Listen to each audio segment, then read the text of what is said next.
На крајот од овој месец сите факултети ќе го избираат и институти ќе го избираат новиот старешина. Кој ќе биде новиот ректор? Дали на оваа позиција ќе остане досегашната или ќе дојде нов? Во пресред на тоа се подготвува и новиот закон за високо образование.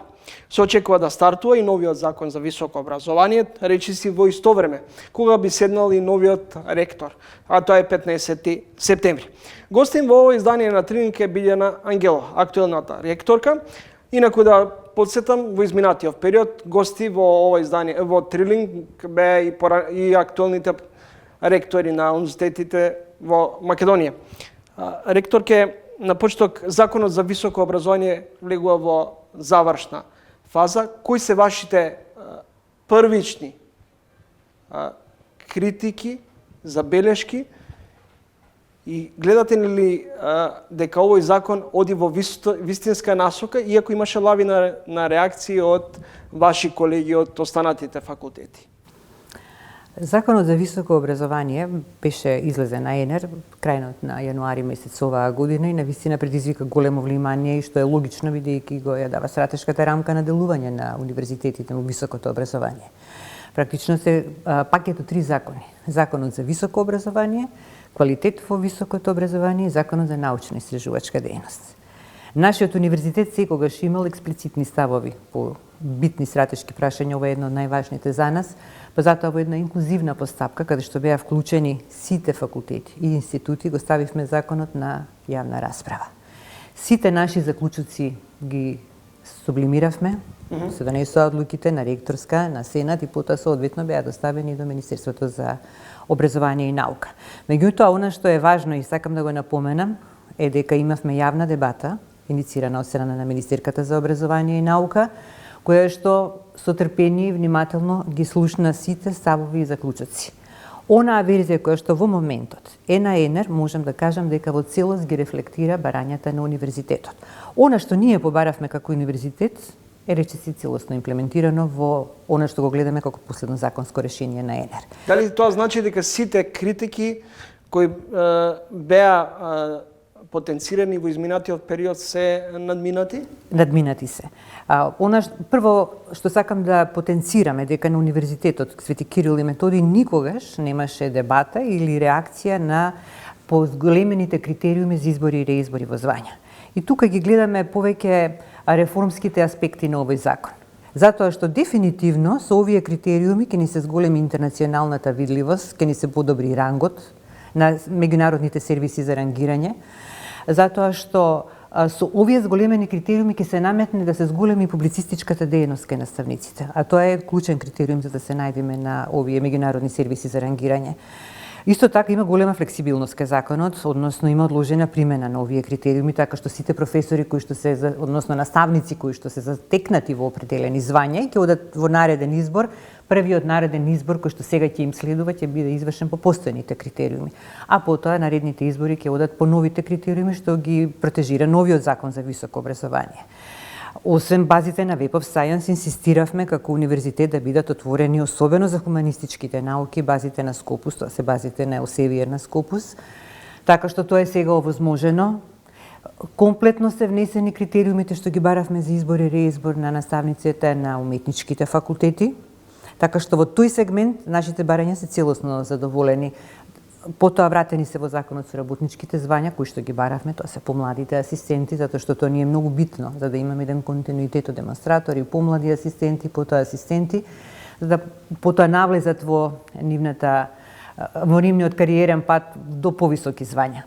Ректорке, како за илустрација за состојбите во високото образование, имавте средба консултативно со сите ректори, учествува и дел од младинските организации.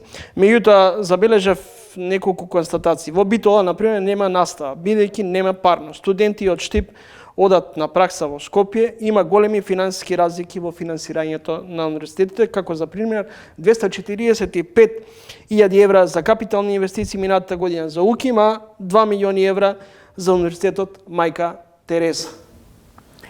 Буџетите за капитални инвестиции универзитетите ги добиваат од страна на Министерството за образование и наука. Секоја година добиваме буџети за таа намена. Точно е дека не се доволни за нашиот универзитет, бидејќи УКИМ е најголем универзитет и е стар универзитет. Ние за 3 години правиме 80 години. Значи голем дел од зградите на нашиот универзитет се веќе за руинирани, потребни се. И ние континуирано правиме инвестиции. Дел ги правиме од сопствени средства, дел од фондовите кои што ги добиваме од страна на Министерството за образование и наука. Така што сукцесивно од година во година правиме определени капитални подобрувања, меѓутоа не е доволно, потребни се поголеми средства. Ректорке, зошто Македонија и натаму е далеко од Шангајската листа? Далеко е заради тоа што нема доволно наука. Значи потребно е наука за да има и квалитетно високо образование, потребни се истражувања и потребно е објавување на трудови. Недоволно се објавуваат трудови? Недоволно се објавуваат. Ние имаме статистика на направено дека потребно е да објавиме 3 пати повеќе од она што сега го објавуваме за да се најдеме на Шангајска листа. Покрај тоа, критериумите на Шангајска листа се многу ригорозни. Кога би било тоа достижно за нас? Една од мерките дефинитивно е фатена со законот. Значи со зајакнување на критериумите за избори во звања, каде што се бараат повеќе трудови објавени на Web of Science, дефинитивно ќе се одрази во догледно време, тоа ќе рефлектира подобрување на рангот на интернационалните ранглисти. Сметате ли дека е потребна реевалуација на титулите професорски? Сега со новиот закон не е така. Имаме предвидено и реизбори. Има критериуми, сега се критериумите на повисоко ниво поставени и ако некој не може да ги оствари, ќе биде реизбран во истото звање. Така што никој нема да остане без работа, меѓутоа, тие што нема да ги остварат овие повисоки критериуми ќе бидат реизбрани во постојните звања. Зошто мандатите, особено на професорите, се ретко, односно неменливи? Мандатите на професорите, на наставниците избрани во наставно-научни звања се определени со правилници. Правилниците по кои што ние работиме се усогласени со законските решенија. Секој еден наставник, кога ќе се избере во определено наставно-научно звање, има определен мандат колку останува во тоа звање и потоа се реизбира во повисоко звање. За жал, во постојниот закон за високо образование изостанаа секакви критериуми и тоа нас ни се одрази околу публицистичката дејност, особено тоа ни е битно за рангирањето на универзитетот, околу истражувањата и така натаму. Меѓутоа сега со новите критериуми веќе нема да биде така. Како да се направи една строга селекција околу тоа кој се може да дипломира, магистрира, докторира? Сведоци сме, јавноста е сведок дека многу често имаме случаи на плагиати, имаме случаи на купување на дипломи, магистарски, докторски. Точно е дека има. На нашиот пазар на високо образование доскоро имаше 32 високообразовни установи. Од нив 17 универзитети и до останатите други високообразовни установи. Јас можам да зборувам и да тврдам за она што се случува на УКИМ. На УКИМ такво нешто не постои, нити имало плагиати, нити се продаваа дипломи. УКИМ секогаш држал до највисоките критериуми и дипломата на УКИМ е секаде респектирана и отвара врати ширум светот. Нашите студенти, кога ќе дипломираат, каде и да отидат низ светот, практично немаат проблем да продолжат со нивното образование, што го стекнале тука, да го надоградат во странство, да најдат добри работни места, добро да се позиционираат на тој пазар на трудот. Така што на нашиот универзитет постојат строго определени критериуми, се почитуваат тие критериуми и студентите кои дипломира навистина добиваат квалитетно знаење. Дали УКИМ напредува или стагнира? Напредува. Во која смисла? Во смисла дека се повеќе имаме истражувања кај младите, бидејќи младите истражувачи, младите наставници се моторот на нашата институција. УКИМ ги стимулира. Независно од законските решенија, ние секогаш сме ги стимулирале истражување. Ние имаме фонд за наука. Во рамки на интегративните фондови на универзитетот постои фонд за наука со кој што ние ги стимулираме нашите истражувачи. Секоја година, ние финансираме истражување на секоја од нашите единици. Ако објавуваат трудови со импакт фактор, ние ги субвенционираме, плаќаме за тие трудови. Застапници сме на отворената наука. Имаме центар за отворена наука, имаме репозиториум на трудови. Таму се аплаудираат трудовите на сите наши истражувачи. Во моментов направивме и редизајн на репозиториумот на трудови, каде што се аплаудираат сите тие трудови, така што видливоста ќе биде поголема и уште повеќе, значи нареден чекор кој што го планираме е УКИМ да се зачлени во Кросреф агенцијата, така што ќе може универзитетот да добие сопствена ДОИ идентификација, да не мораме да чекаме ДОИ броеви од страна на Народна универзитетска библиотека. Дали ние создаваме кадри за дома или за надвор? Ние создаваме кадри за дома и за надвор. Повторно ќе кажам, нашите студенти кои ќе дипломираат овдека и кои ќе отидат од надвор од земјата, за жал, тренд кој што не можеме да го зауставиме, добро се етаблираат во тие општества, имаат добри работни позиции. Но зошто ние не правиме напори да ги вратиме назад? Тоа треба да се размислува и долгорочно и системски.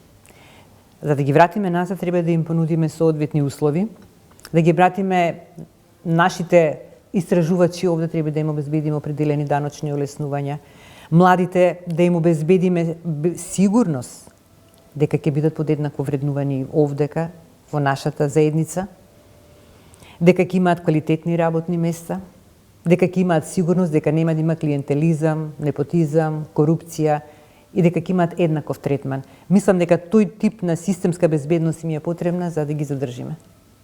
Билјана Ангелова, ректорка на УКИМ, гостинка во тренинг. Професор Ангелова, може ли да се крене нивото на настава и испитите? Дали се познати случаи кога странски ментори биле рецензенти на докторски тези и одбрани? Секогаш мора и може да се работи на подобро. Значи, квалитетот на наставата мора да се унапредува, исто како и истражувањата. За да имаме квалитетна настава, мора да имаме наука, да има истражувања, затоа што без наука нема квалитетно високо образование. Мораме да се трудиме научните резултати или резултатите од најсовремените научни, апликативни истражувања да ги инкорпорираме во наставниот процес. Наставниот процес ќе треба и понатаму да се редизајнира и да се унапредува. Да преминеме кој еден друг пристап. Ние живееме многу динамично време. Имаме информации многу. Студентите имаат безброј информации за проблемите кои што ги изучуваат преку интернет, преку мрежи. Каков нов пристап е потребен? Она што го викаме problem-based learning. Предавање, учење на база на решавање на проблеми, примена на алатки на вештачка интелигенција. Тоа се процеси кои што не можат да бидат запрени.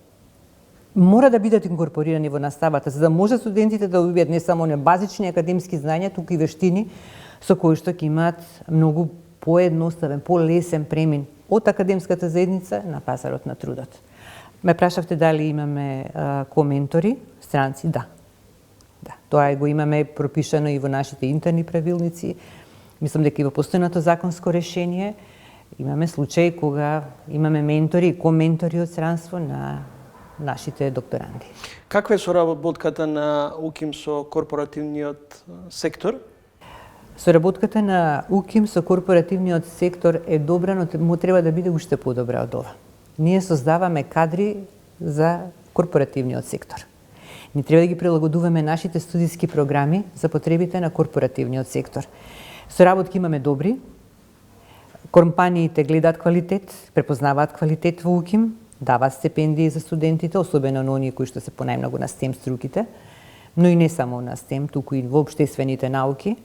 Меѓутоа, соработката треба да се дигне на повисоко ниво. Моето мислење, ако се наставата и науката, клучните столбови на универзитетите, на високото образование, еден столб кој што е во раст и кој што мора да го зајакнуваме и да работиме на него, е универзитетското предприемништво и развој и соработка со корпоративниот сектор. Што значи тоа? Тоа значи нашите истражувања да имаат апликативна примена. Дел од тие истражувања завршуваат со иновации. Дел од тие иновации може да се комерцијализираат. Во мојата програма ќе се залагам да обезбедиме еден фонд со кој што ќе им обезбедиме на нашите истражувачи да го видат патот од истражување до иновација, од иновација до комерцијализација и формирање на стартапи, односно спин-оф компании кои што ќе произлезат од тие истражувања. Услови кога бизнес заедницата, компаниите, македонските компании најчесто се жалат од недостиг на работна сила, дали не смете дека додека се студира се става акцент на теоријата, а не и на праксата. И веројатно компаниите пред се преферираат готов производ, односно млад кадар кој веќе брзо би можел да се инкорпорира во тимот. Вака сега. Точно е дека студиските програми треба да се прилагодат на потребите на пазарот на трудот. Ние почнавме од минатата година со 3 факултети и со бизнис секторот да формираме менторски парови помеѓу нашата академска заедница и ментори од реалниот сектор, кои што структурира студиски програми во текот на академската година, каде наставата се одвива во реалниот сектор, во стопанството, не надвор од академската година, во летниот период, туку дел од наставата во текот на академската година се имплементира во компаниите. А сега и со новиот закон за високо образование е многу убаво регулиран овој дел со практичната настава. Таа станува задолжителна, значи во оние предмети кои што имаат апликативна компонента, кои што се поврзани со реалниот сектор, методи и така натаму, дел од наставата да се одвива во реалниот сектор, задолжително се артикулираат тие заеднички студиски програми во кои што партиципираат двете страни, и стопанството и академијата.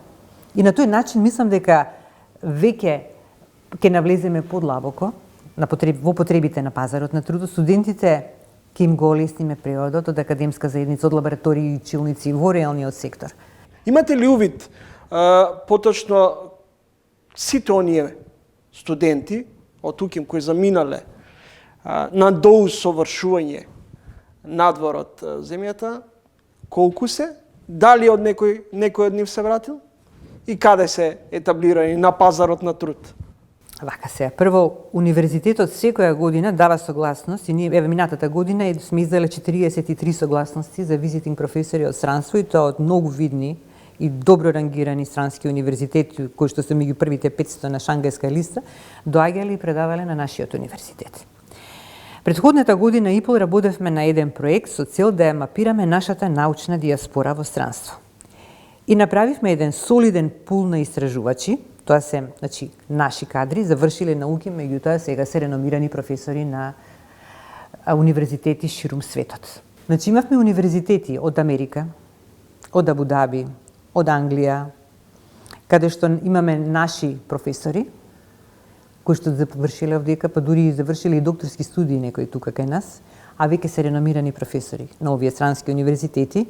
Направивме пул од околу 600 такви научници, истражувачи кои што сега во странство. Вие сте ректор. Колку научни трудови имате објавени? Многу. Ја имам објавено сигурно меѓу 80 и 100, веќе и не ги бројам, јас имам многу стаж. Каде се?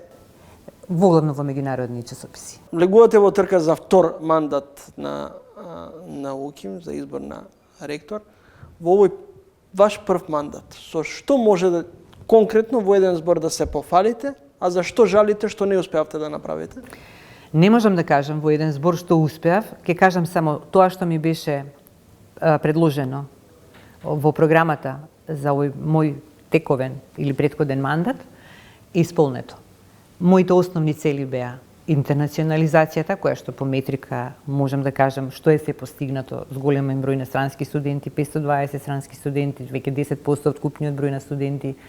Станавме членка на КРОСИУ, тоа е Европската алијанса на универзитети. Во моментов работиме на 107 меѓународни активни проекти, големи приходи од меѓународната соработка, дигитализацијата комплетно завршен процес, воспоставена структура на квалитет, покачени плати за вработените на универзитетот, ставена во функција спортската сала на УКИМ дводеценијски проблем, каде што решивме 2 паралелни постапки за да ја добиеме и собственоста, а потоа и реконструкцијата на спортската сала, отворени 4 нови лекторати, еден е возобновен, во едниот имаше проблеми, не беше во функција, значи лекторатот во Тирана е сосема нов лекторат по македонски јазик. Во Неапол отворивме, возобновивме лекторат после 15 години, нов имаме лекторат во Нитра и лекторатот во Анкара, кој што за жал имаше неколку години застој, не беше во функција, ги решивме проблемите, така што во моментов можеме да се пофалиме со 14 лекторати ширум светот до Пекинг, каде што се изучува македонскиот јазик. Направивме значителни капитални инвестиции во факултетите, институтите на универзитетот. Ја субвенциониравме публицистичката дејност, истражувачката дејност на нашите единици.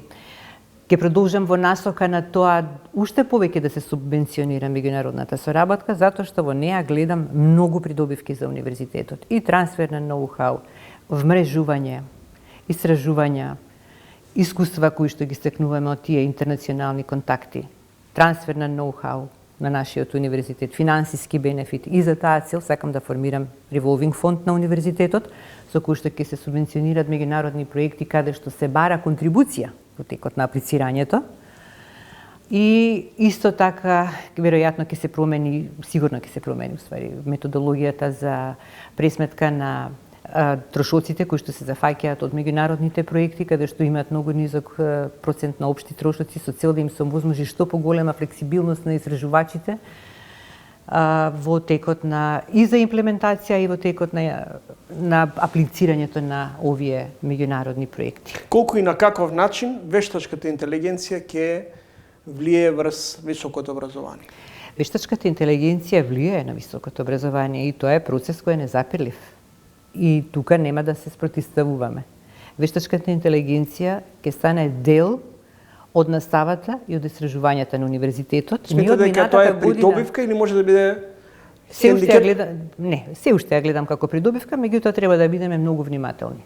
Во примена на вештачката интелигенција, анализа на резултатите кои што ги добиваме со примена на алатките на вештачка интелигенција, меѓутоа тоа е незапирлив процес и ќе се трудиме максимално да го инкорпорираме и во наставата и во истражувањата. Благодарам за интервјуто. Благодарам и на вас. Професор доктор Билјана Ангелова, актуелен ректор и кандидат за втор мандат при избор на нов ректор на УКИ.